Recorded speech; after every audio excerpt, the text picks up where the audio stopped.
Alright. New pictures for talking about stuff here and everything like that. Mostly, the this right here is a hydrodynamic heavy hydrogen gas space drone in a hangar. It is powered by a battery that is nuclear, and that battery is charged by uh, rods, which are in the space drone over here.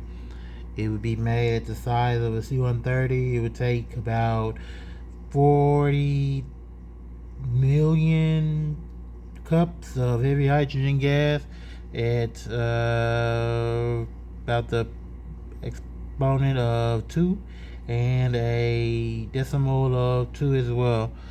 And you pack all of this in with that over there, so no one gets in the space drone. They just control that. They control the space drone, and they control the human operated machine over here, and they would travel together, and you would move the space drones and the human operated character again. Like I said before, in this particular situation, something new to say would be that the human operated machine can lift the objects that it's with, such as if it was on a planet that it weighs 4,000 pounds, and that would mean that it could lift 20,000 pounds or so in the carrying on weight.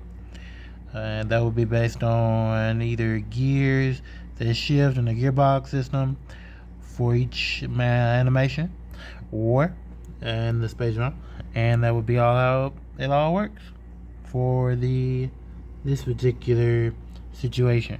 Thanks.